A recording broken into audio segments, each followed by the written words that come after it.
রাজধানী ঢাকার আকাশ আজও স্বস্তি দেয়নি নগরবাসীকে। দিন দিন ভয়াবহ রূপ নিচ্ছে বায়ুদূষণ। চলতি ফেব্রুয়ারি মাসে একদিনের জন্যেও নির্মল বাতাস পায়নি ঢাকাবাসী। আজ বুধবার সকাল 8:30টায় বিশ্বের 121টি শহরের মধ্যে বায়ুদূষণের দ্বিতীয় অবস্থানে ছিল ঢাকা। ঢাকার বায়ুমান ছিল 248, যা খুব অস্বাস্থ্যকর হিসেবে চিহ্নিত।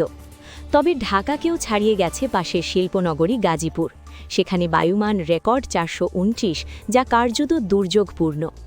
এই তথ্য প্রকাশ করেছে সুইজারল্যান্ড ভিত্তিক প্রতিষ্ঠান আইকিউএর। প্রতিষ্ঠানটি নিয়মিত বিশ্বের বিভিন্ন শহরের বায়ুর মান পর্যবেক্ষণ ও প্রকাশ করে থাকে।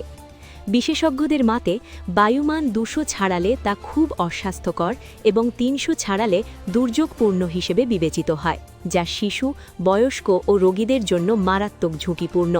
আজ ঢাকার 3টি এলাকায় ভয়াবহ দূষণ ধরা পড়েছে।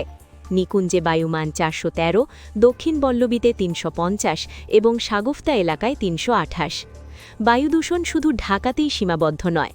আজ খুলনা শহরের বায়ুমান ছিল 285। অনেক সময় ঢাকার বাইরের শহরগুলোও দূষণে রাজধানীকে ছাড়িয়ে যাচ্ছে। আজ বিশ্বের সবচেয়ে দূষিত শহরের তালিকায় প্রথম অবস্থানে রয়েছে পাকিস্তানের লাহোর, যেখানে বায়ুমান 287। এর আগে ওয়ার্ল্ড ব্যাংক জানায় 2019 সালে বাংলাদেশে বায়ু দূষণের কারণে প্রায় 1.5 লাখ মানুষের অকাল মৃত্যু হয়েছে। এতে দেশের জিডিপির ক্ষতি হয়েছে প্রায় 8%। বায়ুদূষণ নিয়ন্ত্রণে বিভিন্ন সময়ে নানা উদ্যোগের কথা বলা হলেও বাস্তবে তার প্রতিফলন নেই।